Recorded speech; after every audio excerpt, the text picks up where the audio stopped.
Hello everybody, all you flower ornament pilgrims. Here we are in the middle of the manifestation of Buddha. Amazing thing. I think it's being spoken by Universally Good. And book 37. I'm sorry. And, oh, that's okay. Don't be sorry. I watch you, sorry. Okay. And we just did the 10th characteristic of the manifestation of Buddha last time. And we stopped there. And we begin. When great enlightening beings know the manifestation of Buddha, they know it is infinite because they know it consummates infinite practices. Then they know it is immensely vast because they know it pervades the 10 directions. Then they know it has no coming or going because they know it is apart from birth, subsistence, and extinction. Then they know it has no action and nothing acted upon because they know it is beyond mind, intellect, and consciousness. Then they know it is impartial because they know all sentient beings have no self. Then they know it is endless because they know it pervades all lands without end. Then they know it is unreceding because they know it will never be stopped in the future. Then they know it has no decay because the Buddha's knowledge has no counterpart. Then they know it is non-dual because they know Buddha equally observes the conditional and the unconditional. And then they know all sentient beings gain benefit because the dedication of Buddha's original vows are freely fulfilled. So all of those, this is typical flower ornament diction, which is expressed within the area of inconceivability, right on the edge of knowing that words will never capture reality, but they can give you glancing kind of blows. They can get nearby reality, and then your own imagination can leap into the inconceivability of it. Like infinite, and then after knowing that it's infinite, you know that it's immensely vast, which in a way means you never end knowing that it's infinite. So then you turn to considering it from another angle as immensely vast, and then going on and on.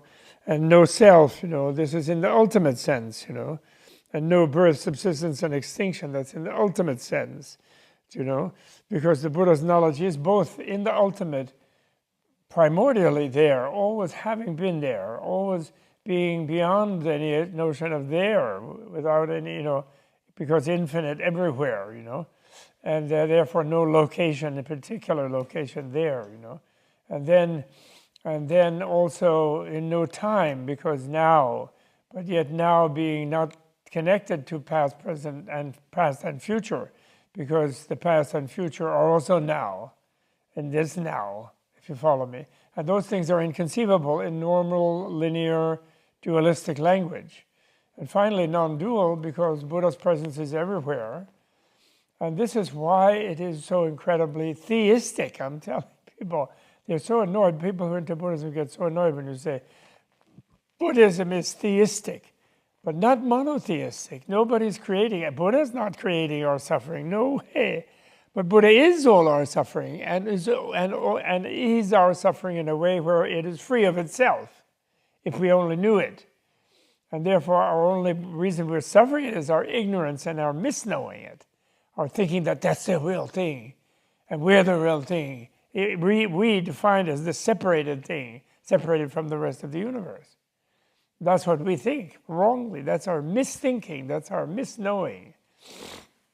And Buddha is the knowledge of that, which is everywhere and everything, and subsumes the misknowing of ours, which is what is up to us to discover, if you follow, because Buddha isn't trying to lord it over us. Buddha is us, and he wants us to discover ourselves as completely free and blissful, and so on. Okay? So this language of inconceivability. And I discovered to my amazement, just to let you know, we're in this realm, that William Blake was completely aware that words, a great poet, but he was completely, as well as painter, but he was completely aware that words could not capture reality.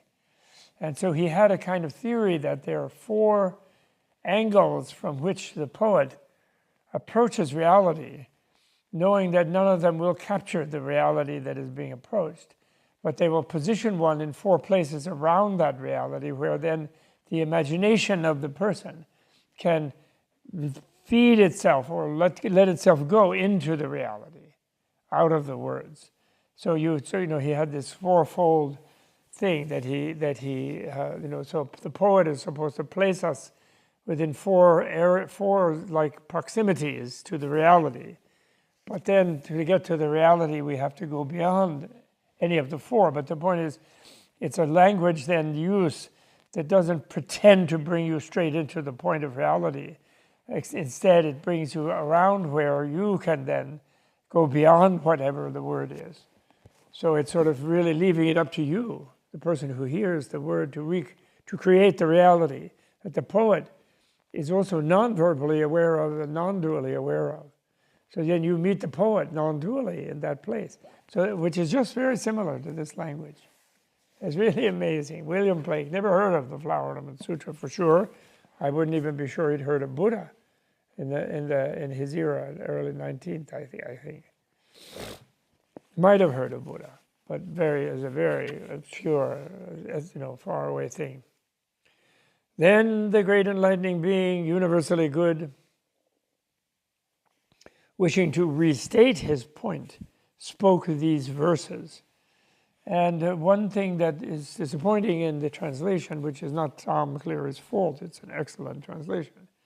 It sort of, very, very conveys the meaning. But one thing that's disappointing is that the language cannot reproduce the meter, because the reason for repeating in verse is to make it more, it's like that's Blake's 4-fold thing. By the verse, it's easily memorized, and it sticks to you, to your memory. And so then you hold the 4 points more easily because you memorize, to use the Blakean idea, because you then memorize the verse. And within the memorization of the verse, holding you in the 4 points, you then have a good chance to get beyond the words to the real meaning, idea, But the meter can't be reproduced in the strung out English language, I'm sorry. Okay, but never mind. So then he spoke these verses. The 10-powered great hero is supreme, incomparable as space, with a sphere so vast it cannot be measured, virtues most eminent beyond the world. So the great hero here is Buddha, Mahasattva, the great hero, the great Buddha, and he is the virtues, he is the sphere, you see, so vast it cannot be measured. Virtues most eminent beyond the world, but of course everywhere within it. So those are like four lines, 4 points, The virtues of the 10 powers are boundless, unreachable by thought. A single teaching of the Buddha-Garland, no sentient beings can know in 100 million aeons. So no reachable by thought doesn't mean not reachable by mind, free of being mind. In other words, non-dual mind, which doesn't need thought. Thought is linear progression within the dualistic language internal, the internal monologue. So the virtues of the 10 powers are boundless, unreachable by thought. A single teaching of the human lion, no sentient beings can know in 100 million aeons. Knowing it in a dualistic manner, that means. Non-dually being, knowing by being it, yes, is possible.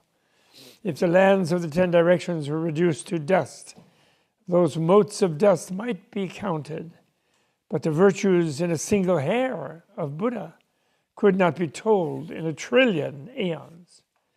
If someone took a ruler to measure space and someone followed to keep the account, the bounds of space could not be found.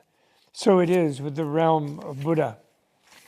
It's like infinity. If you take to measure infinity, how can you measure infinity? Because you yourself are infinity. You're completely, infinity permeates you. Thinking spatially, it's everywhere. So therefore, there's no non-finite thing that could count infinity. In other words, right? If someone could know in an instant the minds of the beings of all times, even over aeons as many as beings, such a one could know the essence of one thought of Buddha.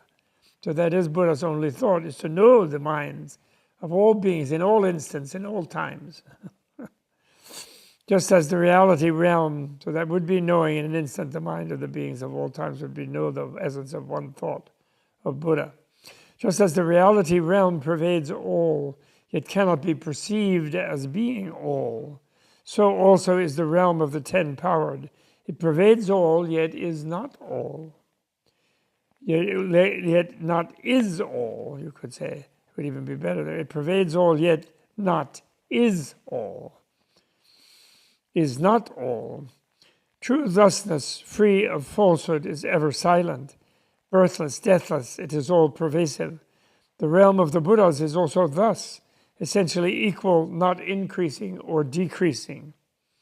Another way, it pervades all, yet is not all. Another way of understanding that is that it doesn't crush our ignorance. It doesn't forcefully, submerge it. It is it, and it is into being more than it to give us the place to go to be free of it, but it doesn't crush it. It doesn't force us to do so. It doesn't annihilate even our ignorance. It's so gentle, like Manju Gosha, it's a gentle voice one. Voice is so gentle because it doesn't deflect or drown out your own inner voice. It seeks you to direct your own inner voice to discover that you have the Manjushri voice already within you. But it can be gentle because you have it all within you already. Okay, these are all the ways of, two ways you can always, at least two ways you can always interpret these things. You can qualify and interpret in a linear manner, rationally, and you can go beyond that and hold as a paradox. Those two ways. Beyond reason and unreason. That is, so not irrational. So it's not like ahead of time just jumping away from being rational. It's by being rational going beyond rational or irrational, if you follow. True thusness, free of falsehood, is ever silent. Birthless, deathless, it is all pervasive. The realm of the Buddhas is also thus, essentially equal, not increasing or decreasing.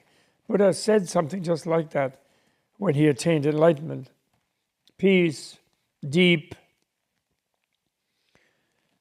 free of proliferation, clear light, uncreated.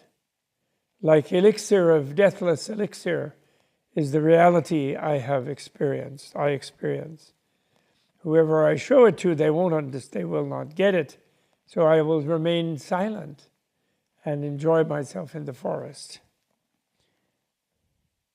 Just as ultimate reality has no limit, is in all times yet is not therein, so is the realm of the guide, pervading all times without obstruction. The nature of things is uncreated, unchanging, fundamentally pure like space. So also is the purity of nature of Buddhas. Their fundamental nature is not a nature, is beyond being and non-being. The nature of things is not in discussion. It is speechless, beyond speech, eternally quiescent. The nature of the realm of the ten-powered is also thus. No words can explain it. Buddha knows the nature of things is null, like birds flying through sky without a trace. By the power of past vows, he manifests a body, showing the great spiritual transfiguration of Buddha. Any who wishes to know the realm of Buddha should make their minds clean as space, getting rid of false notions and graspings, making the mind unhindered wherever it turns. Therefore, offspring of Buddha should listen well as I illustrate the realm of Buddha with a few examples. The virtues of the ten-powered cannot be measured, but to enlighten all beings, I summarize them. The vistas exposed by the guide in acts of body, speech, and mind, their teaching and final extinction, all roots of goodness I now will tell. Just as the establishment of worlds cannot be achieved by one cause or condition, hence no creator. So no monotheism for sure. and countless appropriate causes and conditions form this billion-world universe. The manifestation of Buddha is also like this, only accomplished through infinite virtues. The atoms of lands and thoughts of minds may be known, but the productive causes of the 10-powered none can measure. Just as clouds pour rain at the start of one aeon and create 4 great atmospheres, and the roots of goodness of sentient beings and the power of enlightening beings establish the billion worlds securely, so do the clouds of teaching of the 10-powered produce atmospheres of knowledge, pure minds, guiding beings to which they were previously dedicated to fulfillment of the highest reward. So it's kind of indicating like the universe and the Buddha, the ignorant suffering beings and the Bodhisattvas all mutually intercreate each other, by associating themselves with elements, first the water or cohesion element.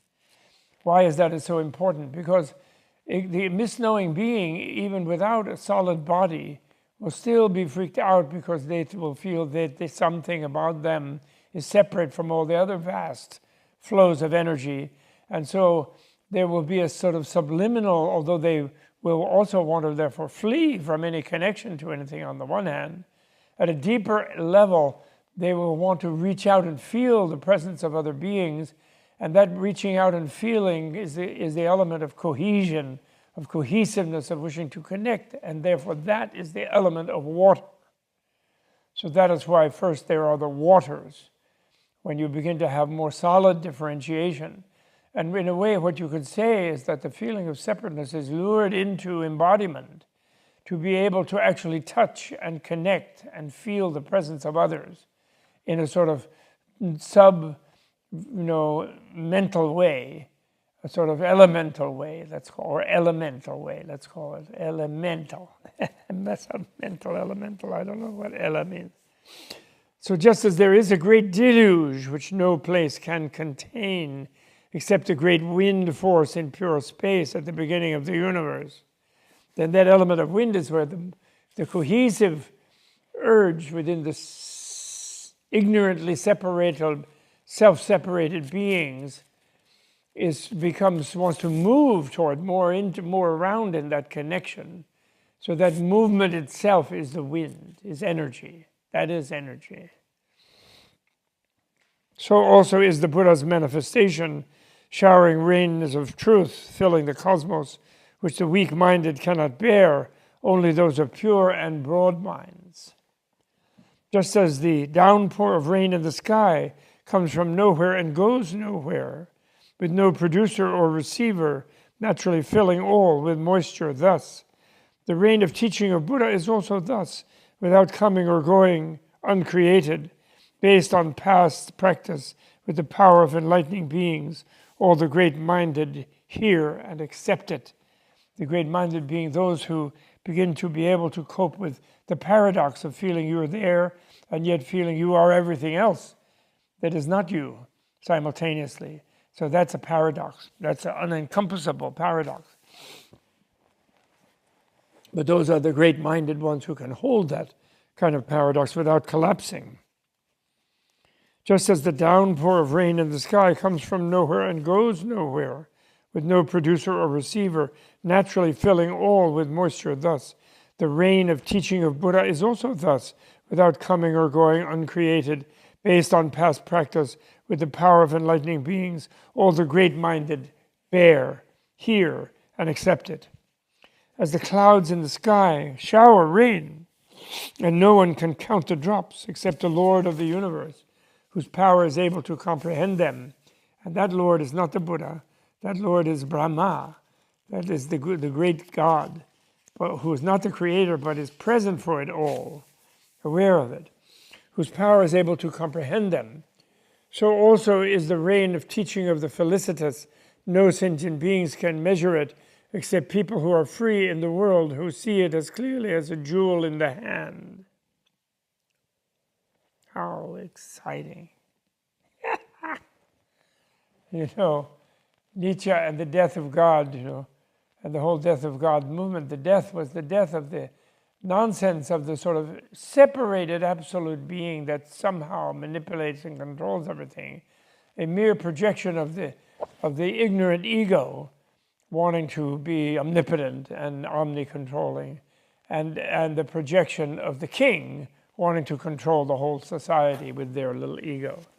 And then projecting that into the cosmos. And the death of that means the beings becoming more aware, especially the male beings after the thousands of years of male social omnipotence and male dominance and male chauvinism and patriarchy, and the beginning to realize the more connectedness of the female, and that's why God didn't die, though. God became interconnected. That's all. So the people's wrong projection lost its place of focus. So also is the reign of teaching of the felicitous. No sentient beings can, the Sugata, that means Sugata, Buddha known as Sugata, Sukhamgata, one who has realized bliss, the felicitous. No sentient beings can measure it except people who are free in the world, who see it as clearly as a jewel in the hand. So in other words, they have a jewel in the hand they wear as a ring, and they see that clearly. So they also see clearly that they are all of what they see. Something like that, and therefore they are free. Just as the rain pouring from the clouds in the sky can extinguish, can produce, and can stop, can make all jewels and distinguish all in the universe, the reign of Buddha's teaching is also thus, extinguishing delusion, producing good, stopping views, dualistic views, making all jewels of knowledge, distinguishing beings' inclinations, how to help the beings open themselves to the jewel of their own inner being and inner knowledge and inner Buddha nature, inner open nature, and so on. The one flavor of this rain in the sky is different according to the places it rains. It is not that the rain has any distinction, but it is naturally thus according to the differences in things. The rain of teaching of Buddha is not one or varied, impartial, quiescent. It is free from discrimination, yet according to the various differences of those taught, it naturally has unlimited aspects. When the world is first are formed the palaces of the form realm heavens, then the desire heavens, then the human abodes, and last the Gandharva palaces, the fairy palaces. The manifestation of Buddha is also like this, first producing boundless enlightening beings' practices, then teaching those aware of conditioning who like tranquility, then the listeners, then finally sentient beings. Meaning sentient beings are really like fairies, Gandharvas, ones who eat scent, that is, literally. When the gods first see, we think we're these solid things, but actually we spend equal time in the bardo, in the between states, of completely like dreamlike states, where we are just scent-eating beings.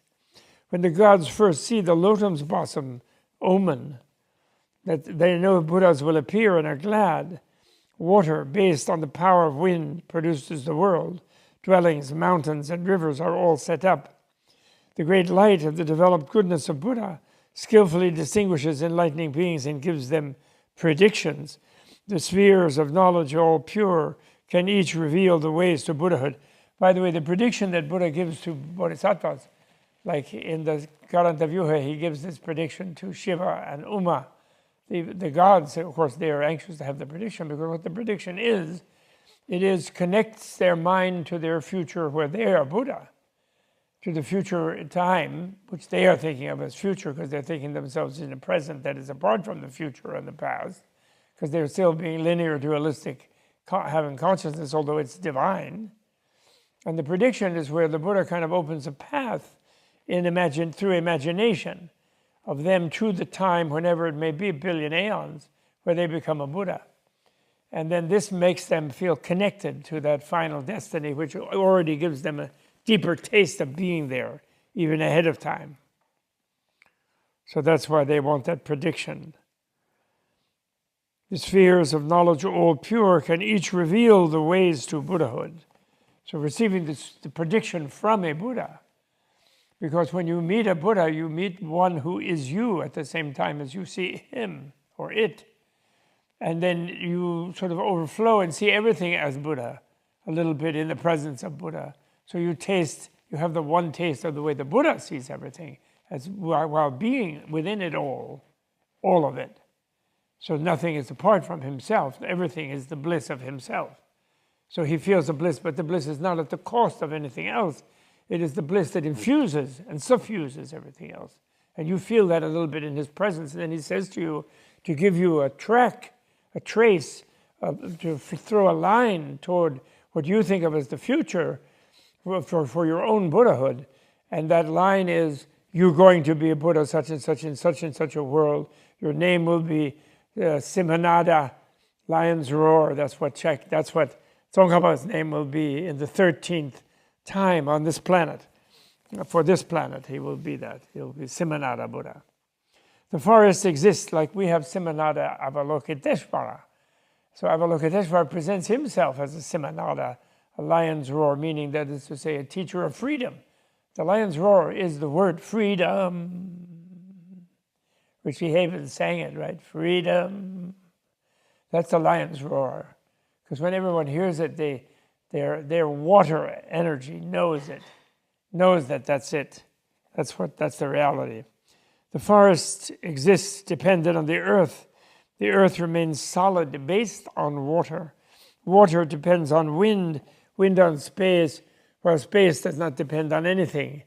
All Buddha teachings depend on compassion, and compassion is established depending on arts and means and methods.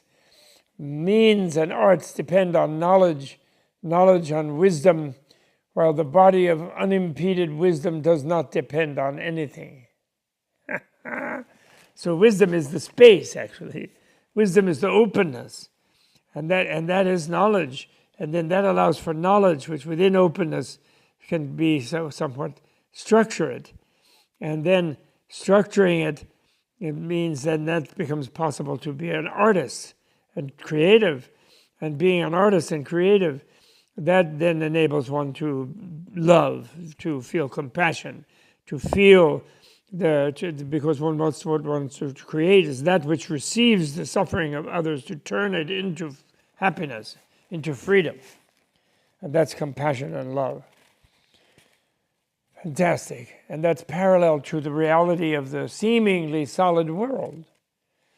Once the world comes to be, all beings receive its benefits. Living on the earth, in the water, in the sky, two-legged, four-legged, all receive benefit. The manifestation, really you could translate benefit here as blessing. So once the world comes to be, all beings receive its blessings. Living on the earth, in the water, in the sky, two-legged, four-legged, all receive blessing. The manifestation of the spiritual sovereign is also thus. All beings gain its blessings. If any see, hear, or associate with a Buddha, it will cause all confusions and afflictions to be removed. The elements of Buddha's manifestation are boundless. The deluded of the world cannot know them. Within their delusion, they can escape from their delusion, however, by finding them even as their own self. Out of desire to enlighten all conscious beings, similes are told where there is no comparison. I love it. In other words, because simile operates in the mind by comparison. You compare this to this, and that way you learn something by analogy. It's another way of learning something. You can learn it by reason, you can learn it by analogy, you can learn it by faith, actually, by devotion, by opening, by being totally open. But when there's something that's incomparable, then simile will never reach it either. But it could be one of the four ways. Simile, faith, reason, and direct experience. Those are the four. How should great enlightening beings... So that's the end of the verses. So now he goes on. Now remember when all good Bodhisattva, universal goody Bodhisattva is speaking, he's also speaking in every atom of your being, in every subatomic particle. So the sound of it is resonating everywhere simultaneously, because he does things in that way where he knows he's like a hologram, and every atom resonates with him talking in another universe of the same kind as this one. Something like that, although then that's also a simile, and it's incomparable what it really is. But it's amazing, universally good. How should great enlightening beings, now he goes in prose, how should great enlightening beings see the body of Buddha? They should see the body of Buddha in infinite places. Why? They should not see the Buddha in just one thing, one phenomenon, one body, one land, one being. They should see Buddha everywhere. That's like what Vimalakirti, when he says to Shakyamuni, when he's standing in front of him, I don't see Buddha when I see a body. I don't see a Buddha when, and he keeps rejecting this one thing or that one thing. Meaning only this one thing or that one thing. That means that's how you see something as everything. Why? They should not see the Buddha in just one thing, one phenomenon, one body, one land, one being. They should see Buddha everywhere. It just says it. Just as space is omnipresent in all places, material or immaterial, yet without either arriving or not arriving there, because space is incorporeal. In the same way, Buddha is omnipresent in all places, in all beings, in all things, in all lands, yet neither arriving or not arriving there, because Buddha's body is incorporeal. Buddha's body is incorporeal, manifesting a seemingly incorporeal body for the sake of sentient beings only. This is the first characteristic of the body of Buddha. Great enlightening beings should see it thus. So everywhere is Buddha. Furthermore, just as space is wide open, is not a form, yet can reveal all forms, yet space is without discrimination or false description, so also is the body of Buddha like this, causing all beings mundane and transmundane good works to be accomplished by illumining all with the light of knowledge, yet without discrimination or false descriptions, having originally terminated all attachments and false descriptions. This is the second characteristic of the body of Buddha. Great enlightening beings should see it this way.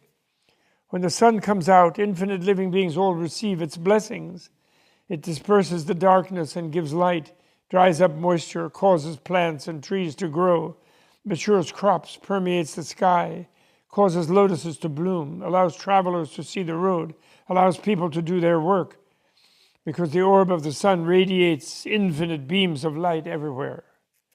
The sun of knowledge of Buddha is also like this, benefiting sentient beings everywhere in infinite works, destroying evil and producing good, breaking down ignorance and creating knowledge, benevolently saving, compassionately liberating, causing growth of faculties, powers, and elements of enlightenment, causing beings to develop profound faith, enabling them to see inevitable cause and effect, fostering in them the celestial eye to see where beings die and are born, causing their minds to be unimpeded and not destroy roots of goodness, causing them to cultivate illumination by knowledge and open the flower of awakening, causing them to determine to fulfill their fundamental task.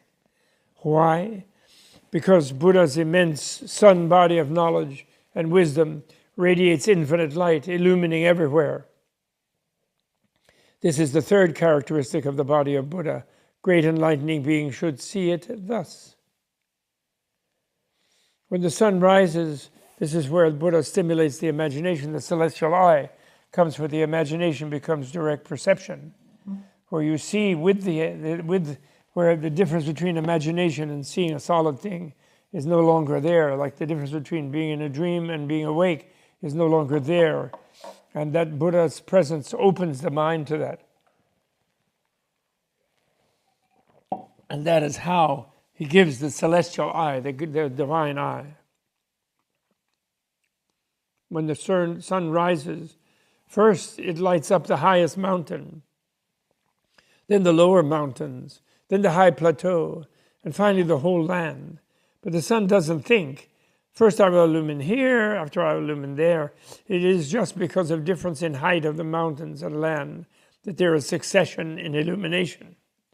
The Buddha, similarly, having developed a boundless orb of knowledge of the realm of reality, always radiating the light of unimpeded knowledge, first of all illumines the high mountains, which are the great enlightening beings, then illumines those who are awakened by understanding of conditioning, then illumines those who listen to them and causality, then illumines those to the scientist, then illumines those who listen to the message, then illumines sentient beings whose foundations of goodness are sure and stable, revealing vast knowledge according to beings' mental capacities. Finally, illumining all sentient beings, even reaching those who are fixated on error, to be a beneficial cause for the future, that they may develop to maturity.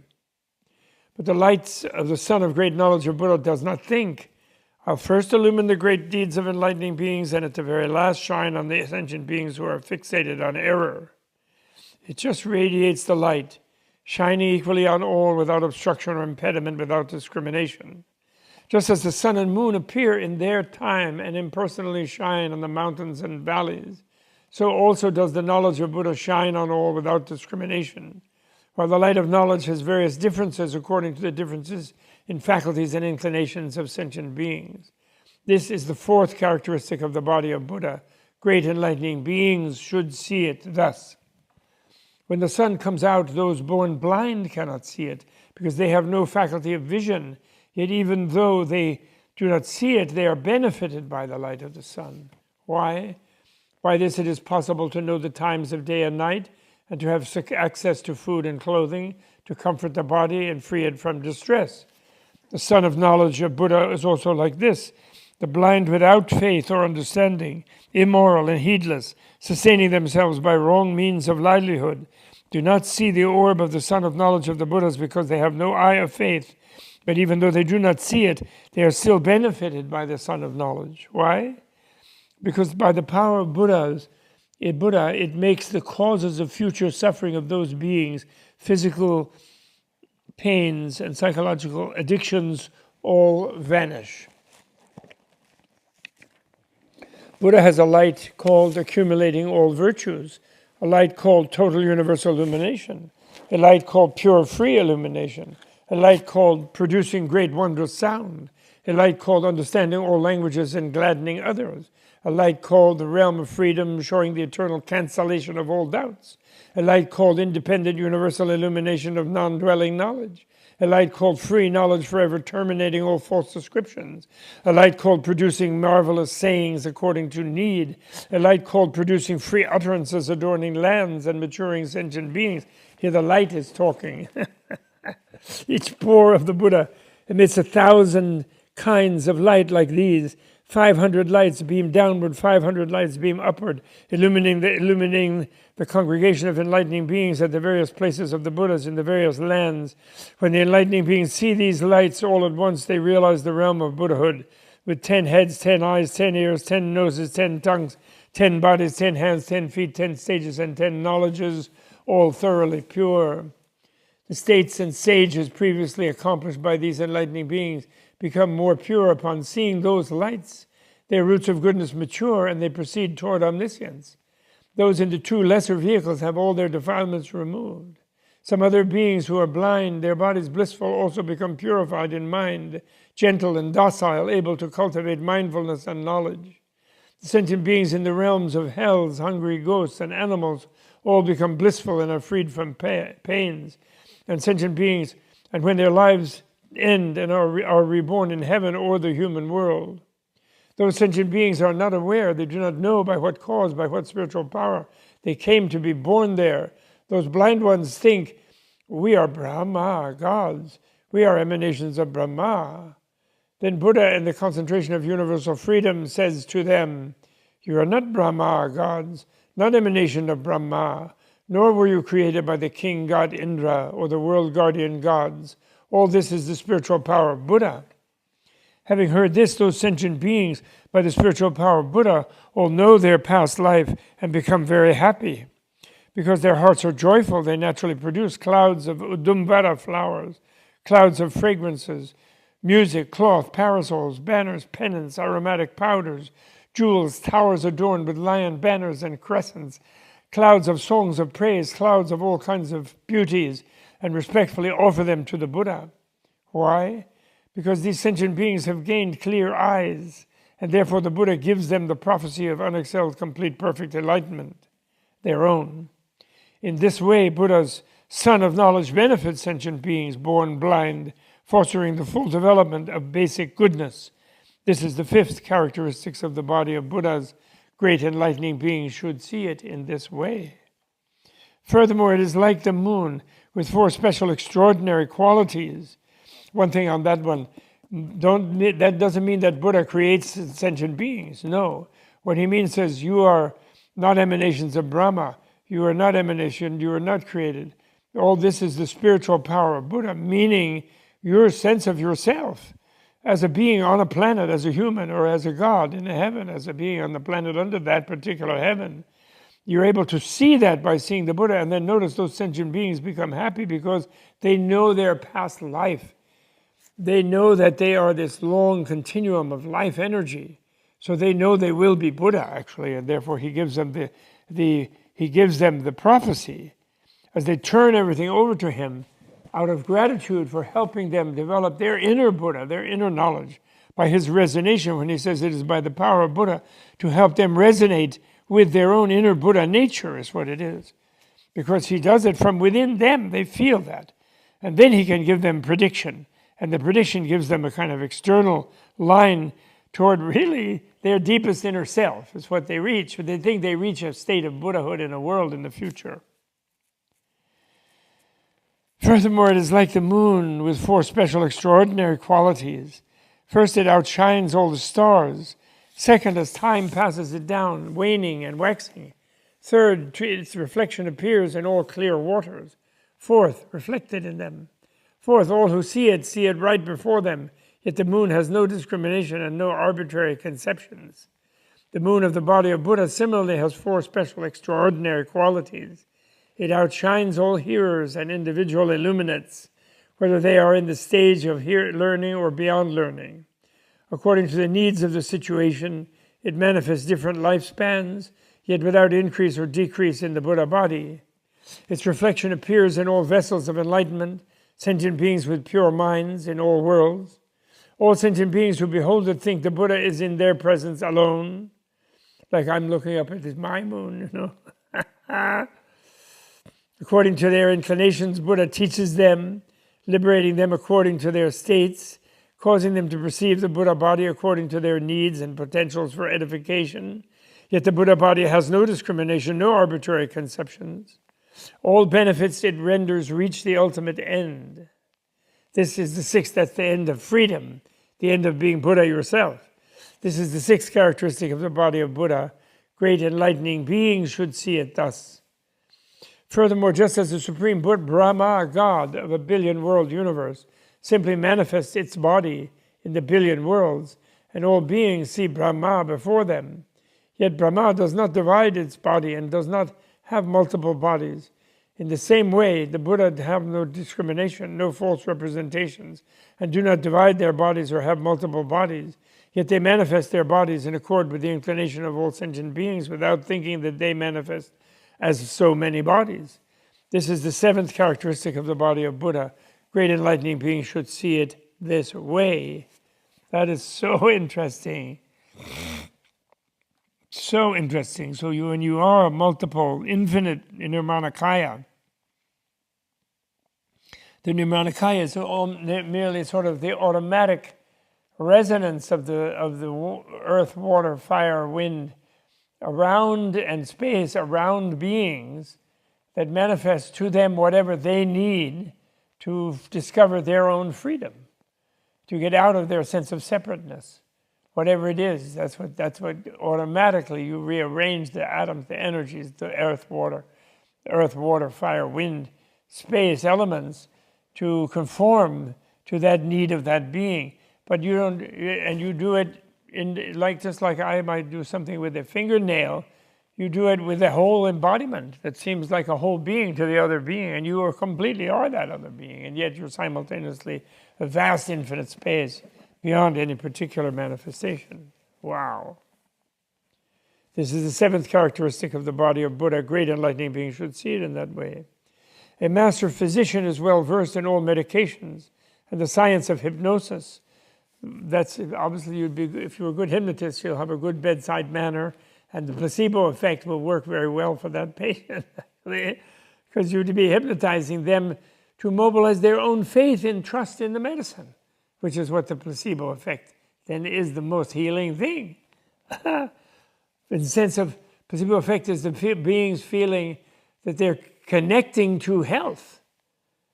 And that is the way the health in their natural and atoms and molecules and cells can manifest itself and crowd out the renegade, like confused, separating, like cancers and rogue tissues and so on.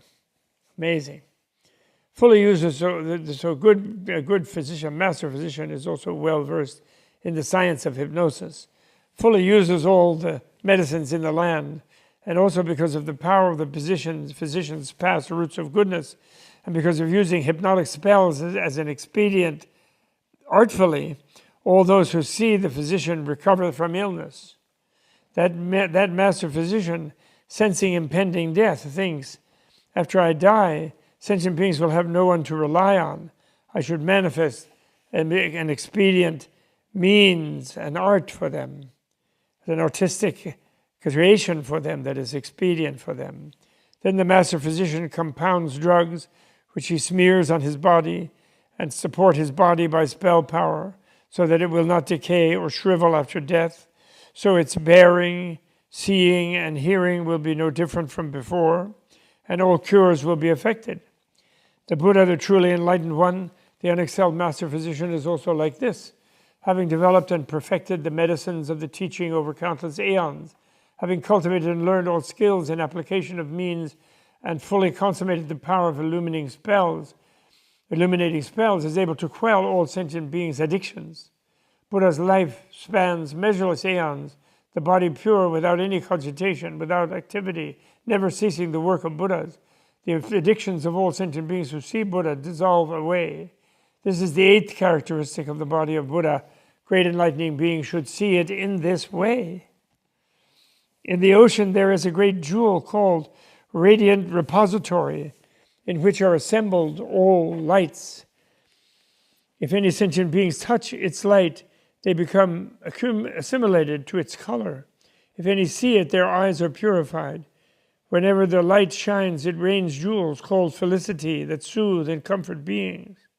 The body of Buddha is also like this, being a treasury of knowledge to which are collected all virtues. If any sentient beings come in contact with the light of precious knowledge of the body of Buddha, they become the same as Buddha in appearance. If any see their eye of reality is purified. Wherever that eye shines, it frees sentient beings from the miseries of poverty and ultimately imbues them with the bliss of enlightenment. The body of Buddha has no discrimination and no false conception, but can perform great Buddha works for all beings. This is the ninth characteristic of the body of Buddha. Great enlightening beings should see it in this way. In the ocean is a great wish-fulfilling jewel called treasury of adornments of all worlds, fully endowed with million qualities, eliminating calamities and fulfilling wishes of beings wherever it is. However, this jewel cannot be seen by beings of little merit.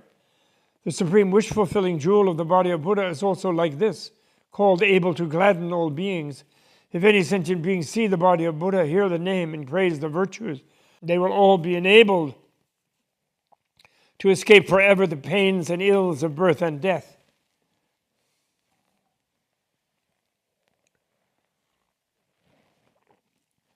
If any sentient beings see the body of Buddha, hear the name, and praise the virtues, they will all be enabled to escape forever the pains and ills of birth and death.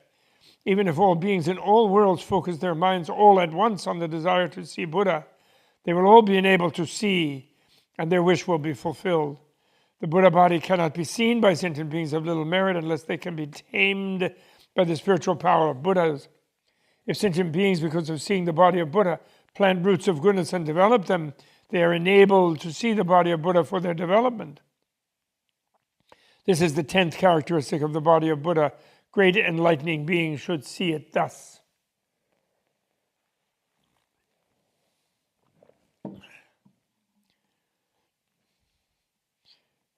Great enlightening beings should see it thus because their minds are measureless, pervading the 10 directions, because their actions are unhindered as space, because they penetrate everywhere in the realm of reality, because they abide in absolute truth, because they have no birth or death, because they remain equal throughout past, present, and future, because they are forever rid of all false discriminations, because they continue their eternal vows, because they purify all worlds, because they adorn each Buddha body. Then the great enlightening being universally good, in order to again clarify what he meant, said in verse, just as space pervades the 10 directions, like form but not a form, existent but not existent, omnipresent without bounds, in beings, bodies, and lands in all times, so does the true body of Buddhas pervade all phenomena.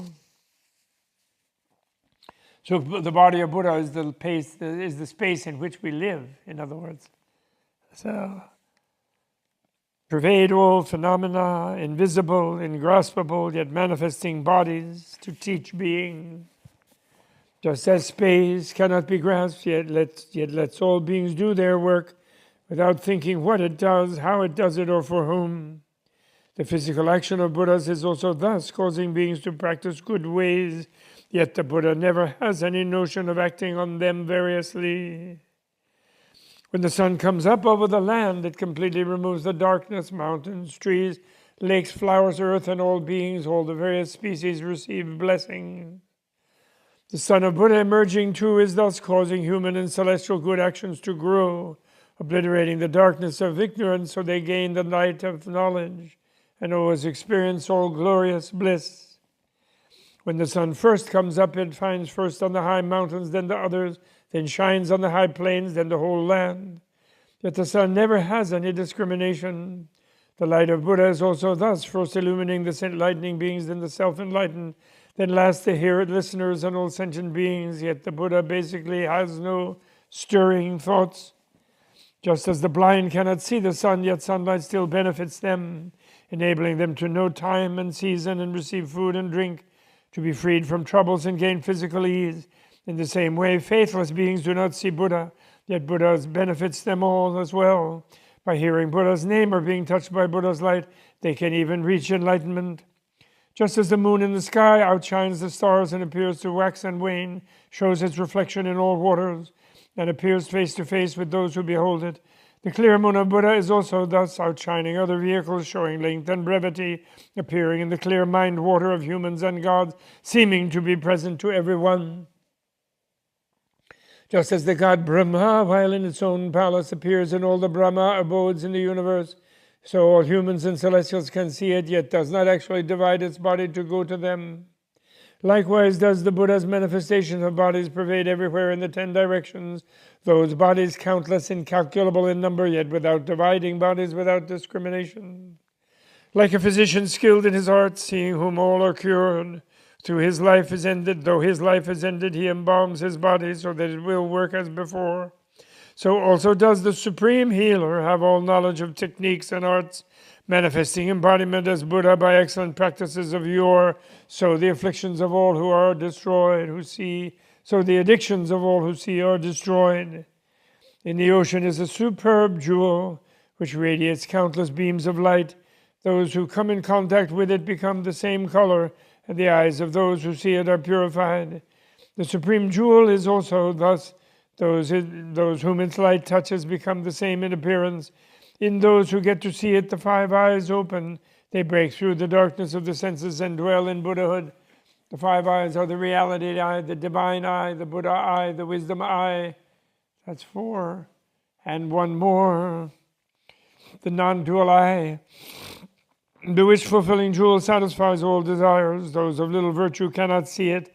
Though this is not by the jewel's discrimination, the jewel of Buddha is also thus fulfilling all desires. Faithless beings cannot see it, but not because the Buddha abandons them. Now he turns back to prose.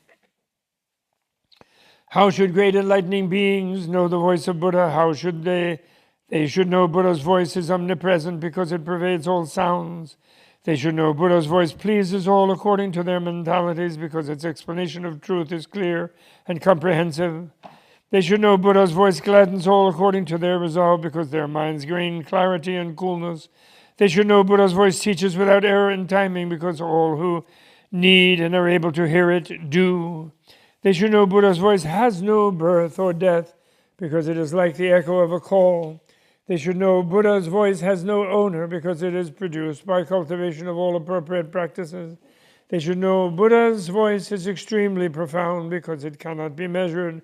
They should know Buddha's voice has no falsehood or deviousness because it is born of the realm of truth. They should know Buddha's voice has no end because it permeates the cosmos.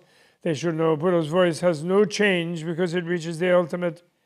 Great enlightening beings should know that Buddha's voice is neither quantified nor unquantified, neither has a master nor lacks a master, neither communicates nor does not communicate. Why? It is as when the world is about to disintegrate, there is no matter, no maker, yet it spontaneously emits four voices. One says, you all should know that the well-being of the first meditation stage, free from the ills of desire, surpasses the realm of desire. The sentient beings hearing this are naturally able to accomplish the first meditation stage, relinquish the body of the realm of desire, and be born in Brahma heaven. The second voice says, you should know that the well-being of the second meditation stage, without reflection and rumination, surpasses the Brahma heaven.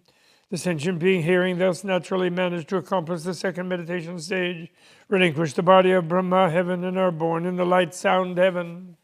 The third voice says, you should know that the well-being of the third meditation stage has no flaws and surpasses the light-bound heaven, light sound heaven. Hearing this, the sentient beings are naturally able to achieve the third meditation stage, relinquish the body of the light sound heaven, and are born in the heaven of universal purity. The fourth voice says, you should know that the tranquility of the fourth meditation stage surpasses the heaven of universal purity.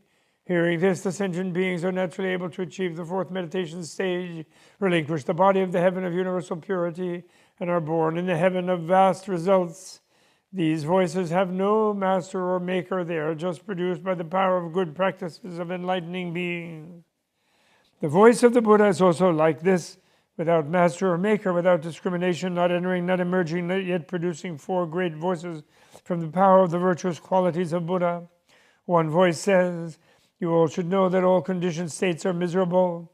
There is the misery of hell, the misery of animality, misery of hungry ghosthood, the misery of lack of virtue, the misery of clinging to self and possessions, the misery of evil doing. If you want to be born human or divine, you should plant roots of goodness.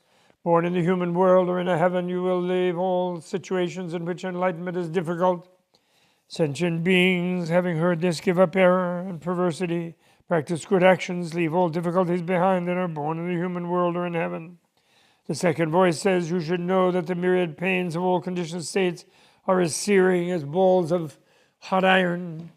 Condensed, conditioned states are impermanent and pass away. Nirvana is tranquil, unfabricated well-being, beyond all burning, extinguishing all inflaming addictions. Having heard this, sentient beings diligently practice good principles, and in the vehicle of listeners to Buddha's voice attains in the vehicle of listeners to Buddha's voice attain the tolerance of conformity to the message. The third voice says, you should know that those in the vehicle of listeners follow the words of another to understand their knowledge and wisdom is narrow and inferior. There is a higher vehicle called the vehicle of the individually awakened, whose enlightenment does not depend on a teacher. You should learn it. Those inclined to a superior path, having heard this voice, give up the path of listeners and cultivate the vehicle of the individually awakened. Then the fourth voice says, you should know that there is an even higher path beyond the ranks of these two vehicles, which is called the great vehicle, practiced by enlightening beings, following the six transcendent ways, not stopping enlightening practice, not relinquishing in birth and death without getting sick of it. Going beyond the two vehicles of individual liberation, it is called the great vehicle, the foremost vehicle, the preeminent vehicle, the supreme vehicle, the highest vehicle, the unexcelled vehicle, the vehicle of benefiting all beings. If there are any sentient beings whose resolve is very great, whose faculties are strong and keen, who have planted roots of goodness in the past, who are spiritually empowered by the Buddhas, who have superior inclinations and seek Buddhahood, once they have heard this voice, they arouse the determination for enlightenment. Buddha's voice does not come from the body or from the mind, yet it can benefit infinite sentient beings. It is the first characteristic of a Buddha's voice. Great enlightening beings should know it thus. The four meditation stages are similar to the four immeasurables, but they also seem to include, because they talk about the form realm, so they seem to include also the formless states. So in a way they are compressing the 8 states of normal samadhi, And then that is paralleled in a normal yogic meditation to these 4 things of being a faithful human being, being a renunciant, a disciple, apostle, being an individually enlightened pratyeka Buddha, and then being a Bodhisattva by committing to the Bodhisattva, determining to attain enlightenment, Buddhahood, and conceiving the spirit of enlightenment, of love and compassion for all life. Furthermore, just as an echo arises due to mountain, valley, and sound, and has no form, cannot be seen, and though it has no discrimination, can follow all words, so also is the voice of Buddha. It has no form, cannot be seen, has no direction or location. It is not without direction and location. It is just emerges according to the conditions of sentient beings, inclinations, and understandings. Its nature ultimately has no words, no information, and cannot be explained. This is the second characteristic of the voice of Buddha. Great enlightening beings should know it thus. Furthermore, it is like the heaven's great drum of law called Awakener. When the celestials act without restraint, the drum produces a voice in the sky saying, "You should know that all pleasures are impermanent, unreal, illusory, changing and disintegrating in a moment. They only fool the ignorant, causing attachment. Don't be indulgent, for the unrestrained fall into bad ways, and it is of no use to regret afterward." The indulgent celestials, having heard this voice, are greatly distressed and frightened. They leave the pleasures in their own abodes, go to the King of Gods, seek the truth, and practice the way. The sound of Indra there presents to them then some teachings. The sound of that drum has no master, no maker, no origin, no destruction, yet it can benefit sentient beings. Know that Buddha likewise utters the voice of infinite sublime truths in order to awaken indulgent beings. The voice of non-attachment, the voice of non-indulgence, the voice of impermanence, the voice of suffering, the voice of selflessness, the voice of impurity, the voice of annulment, the voice of nirvana, the voice of measureless spontaneous knowledge, the voice of incorruptible enlightening practices, the voice of all-pervasive effortless knowledge of Buddhas. These voices pervade the cosmos, awakening the beings therein. Countless sentient beings, having heard them, all become joyful and diligently cultivate good ways, each seeking emancipation by their respective vehicles of emancipation. That is, some practice the vehicle of listeners, some practice the vehicle of individual awakening, some practice the unsurpassed great vehicle of enlightening being. Yet the voice of Buddha does not remain in any place, has no speech. This is the third characteristic of the voice of the Buddha. Great enlightening being should know it thus. Again, it is like the case of the celestial concubine of the great Lord of Gods, named Beautiful Mouth, whose voice corresponds to 100,000 kinds of music, within each of which are also 100,000 different tones. Just as that goddess Beautiful Mouth produces countless sounds in one utterance, in the same way a Buddha proclaims innumerable voices in one utterance, according to the difference in mentalities of sentient beings, reaching them all and enabling them to gain understanding. This is the fourth characteristic of the voice of Buddha. Great enlightening beings should know it thus.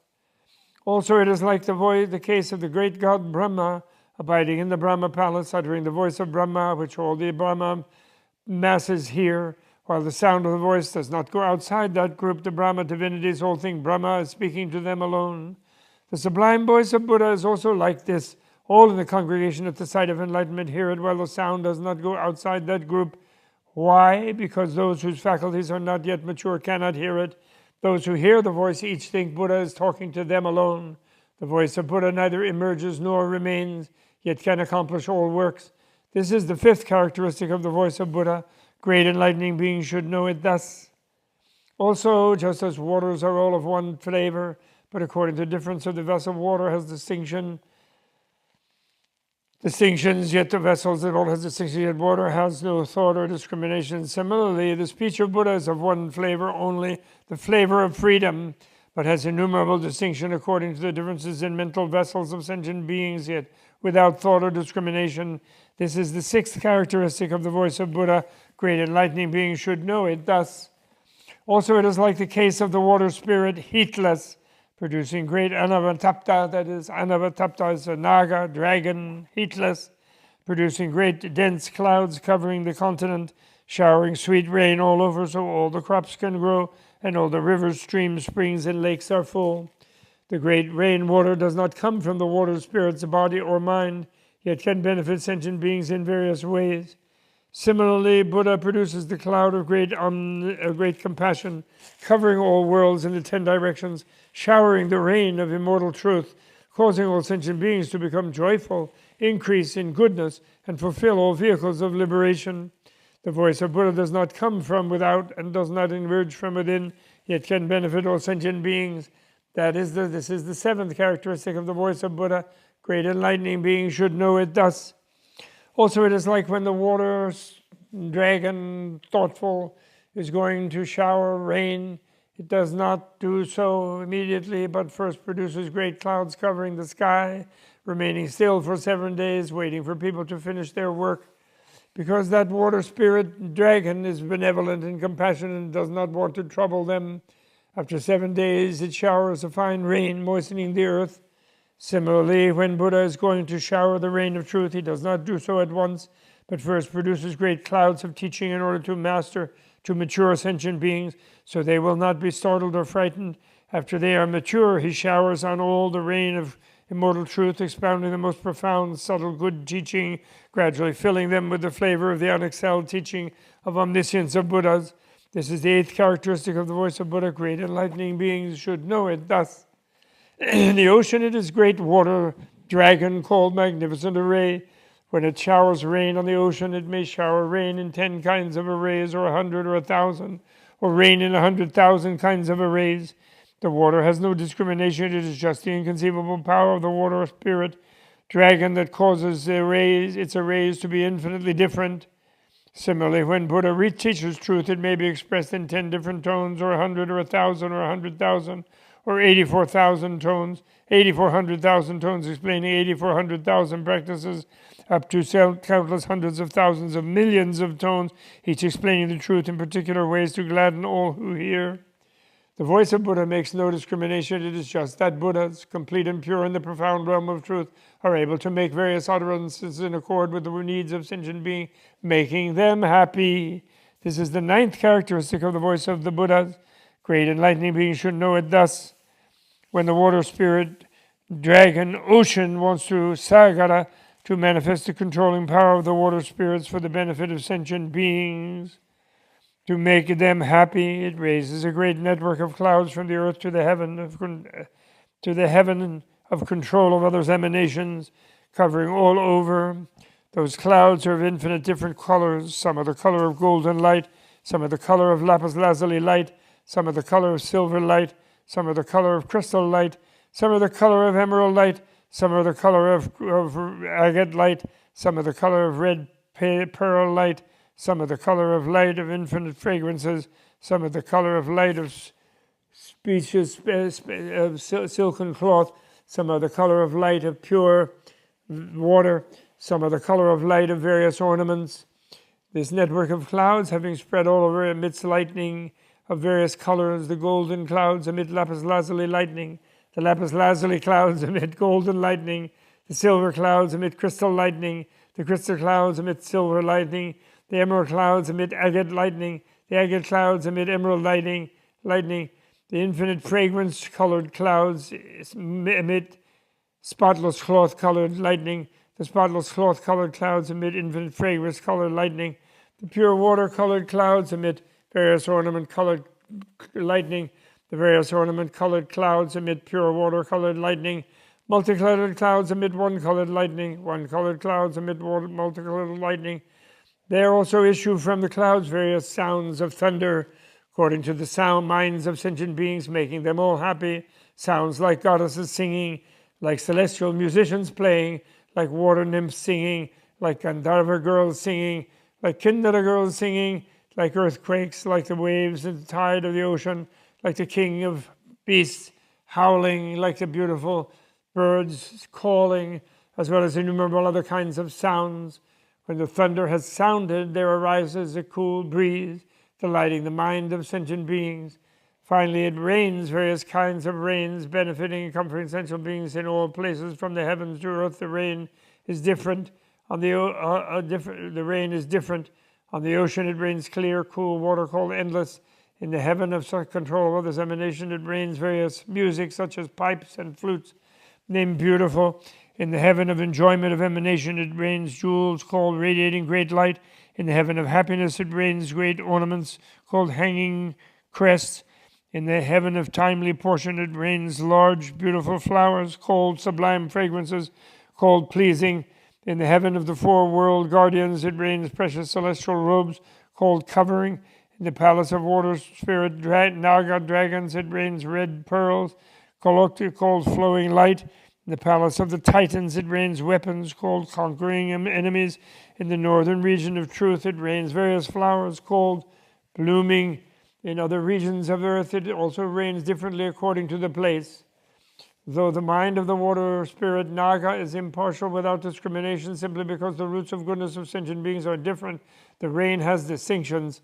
Similarly, when Buddha, the truly enlightened, the supreme spiritual sovereign, wants to edify sentient beings with right teaching, first he spreads clouds of embodiments over the cosmos, appearing differently according to inclinations of beings.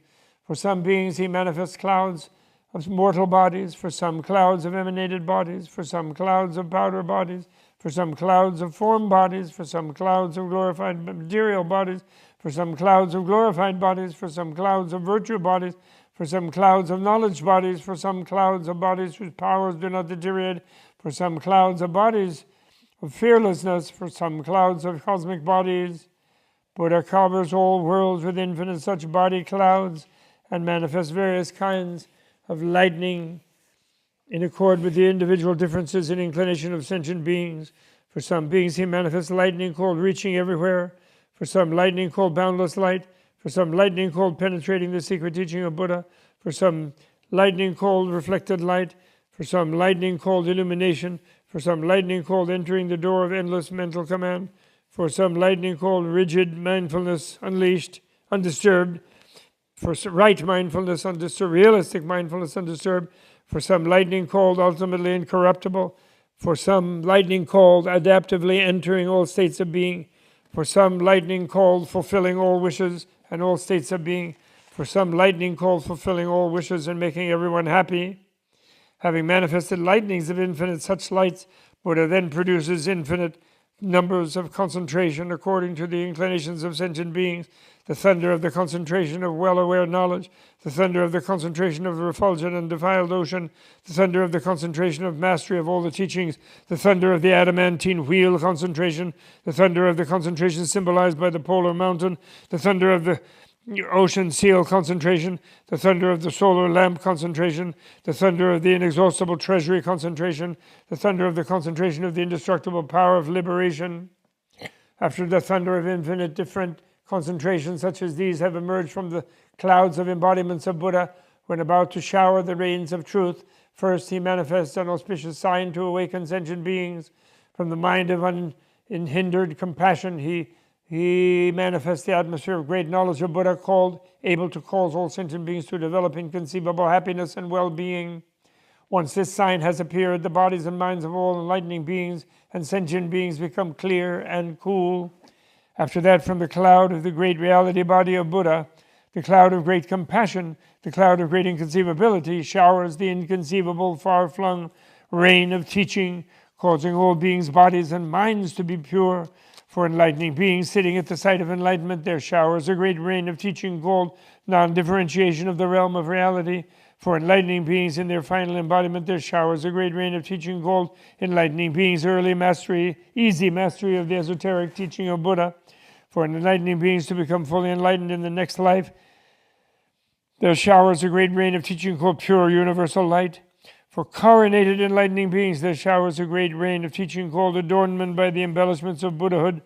For enlightening beings who have attained tolerance, there showers a great rain of teaching called flowers of knowledge with jewels of virtue blooming, not ceasing the compassionate practices of enlightening beings.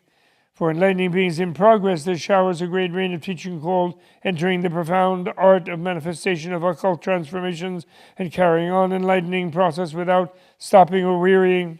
For newly inspired enlightening beings, there showers a great rain of teaching gold, producing the practice of great love and compassion of Buddhas to save sentient beings. For those who seek the vehicle of individual enlightenment, there showers a great rain of teaching gold, deeply knowing the principles of conditional origination, avoiding extremes, and attaining the non-decaying fruit of liberation. For those who seek the vehicle of listeners, there showers a great rain of teaching gold, cutting down all obstructing addictions with the sword of great knowledge and wisdom. For stabilized and unstabilized sentient beings who accumulate roots of goodness, there showers a great rain of teaching gold, facilitating the accomplishment of various ways into the teaching, producing great happiness. The Buddha showers great rain of teaching like these in accordance with the mental ties of sentient beings, filling all worlds.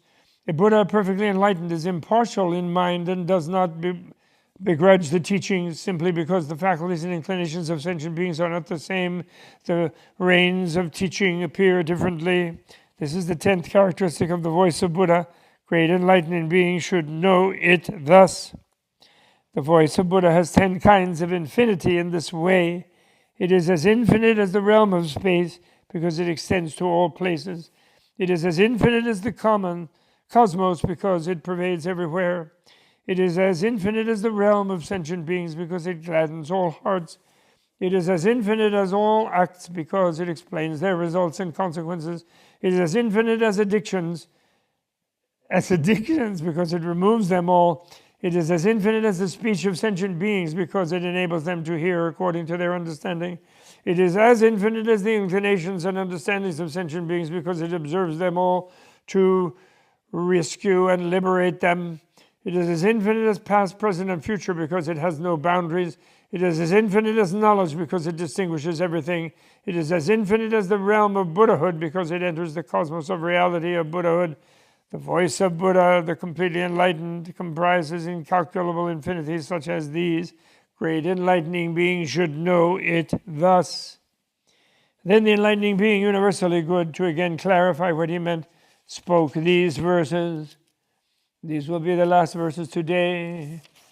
Okay, when a billion-world universe is about to when a billion-world universe is about to dissolve, the power of being's virtue announces that the 4 meditations are peaceful and painless, causing them to leave desire when they have heard. 10-powered Buddha also like this produces a sublime verse pervading the cosmos, explaining that conditioned states are painful and impermanent, so beings may cross for good the sea of birth and death. Actually, this is like when a world is about to dissolve, the beings in that world are enabled yogically. This is interesting. I've never seen this unpacked. I don't think Abhidharma does. But they're enabled yogically to attain the second formless realm. No, the second realm of the realm of pure form. That is the 4th, 5th, and 6th heavens of Brahma. And that's how they weather the lack of a differentiated, Earth, the billion-world galactic Earth plane, where there are a billion Earths, within which are the place where people can be human, which is fitting for human. So they don't just die when the universe dies. They go and they're given this ability to attain yogically, just by worldly gods, not as Buddhas or enlightening beings, just as self-centered beings, but yogic self-centered beings. They attain that high liberation of compassion, love and compassion for all beings. They do attain that immeasurable, but there's still some ego sense left there, so they're not asked to become enlightened, just to be loving. And that enables them to weather the lack of a differentiated universe differentiated to a certain degree where you can be human. It's kind of really interesting. And so then the 10-power Buddha also like this produces a sublime voice pervading the cosmos, explaining that conditioned states are painful and impermanent, so beings may cross for good the sea of birth and death. So that's a kind of overriding voice of Buddha that persists and is always sort of humming in the universe, whether there is a galactic universe or not. Just as a canyon deep in the mountains echoes any sound, and though it accords with others' voices, the echo has no discrimination. So also is the speech of Buddha revealed according to the maturity of faculties, causing them to be controlled and happy, yet without self-consciousness of preaching. So the Buddha's voice is just sort of automatic, it's effortless, it's spontaneous like that. Just like the echo, just echoes by itself, it's not being re-articulated. The echoing, the infinite, eternal sound of freedom. As the celestial drum called Awakener vibrates with the sound of the law in the sky, admonishing the self-indulgent celestials, causing them to give up attachments when they hear. So too, these are the celestials in the desire realm particularly. So too is the drum of Buddha's teaching like this, producing various wonderful sounds, awakening all beings, so they all realize enlightenment, just a kind of thum sound like that spontaneous drum. The Lord God has a precious concubine who voices all kinds of music, producing 100,000 sounds in one voice with 100,000 tones in each sound, polyphonal singing. The voice of Buddha is also like this, producing all tones in one voice, different according to beings' character and inclinations, causing each to end addictions when they hear. Just as Divine King Brahma utters a sound which makes all Brahmas happy, the voice reaching only Brahmas, no one else, each thinking he alone hears it.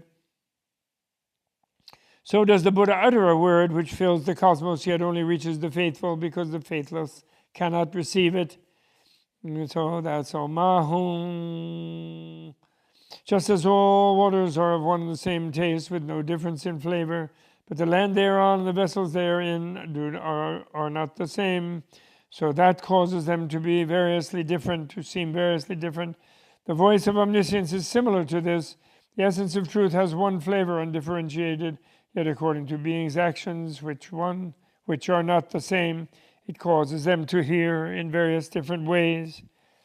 When the water spirit dragon, heatless, showers rain to moisten the land, causing plants and trees to grow, the rain does not come from its body or mind, from that dragon's body or mind. Likewise, the wondrous voice of Buddhas reigns throughout the cosmos, filling all, fostering good and extinguishing evil, but not coming from inside or outside. Just as the water spirit, Naga dragon thoughtful, raises clouds for 7 days before raining, waiting for all people to finish their work, and then showering rain for their benefit. The teaching of Buddha is likewise first civilizing beings and developing them, and afterward expounding the profound truth so the hearers will not be frightened. The water spirit dragon Naga, great adornment in the ocean, showers 10 rays of rain, or 100 or 1,000, 100,000. Though the water is one flavor, the rays are different. The ultimate teacher likewise explains 10 or 20 teachings, or 100 or 1,000 up to infinity, without any notion of their difference.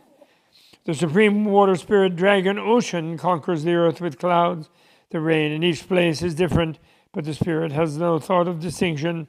Likewise, Buddha, sovereign of truth, extends clouds of great compassion in all directions, raining differently for each practitioner, yet without discriminating among them. Dun, dun, dun, dun, dun, dun, dun, dun. May we dedicate the merit that we all see the body of Buddha in its 10 varieties and hear the voice of the Buddha in its 10 varieties, and thereby become and aspire to attain perfect enlightenment ourselves, and thereby become perfect Buddhas as soon as possible, and thereby be able to establish and embrace all other beings into Buddhahood as soon as possible, so that all are equal.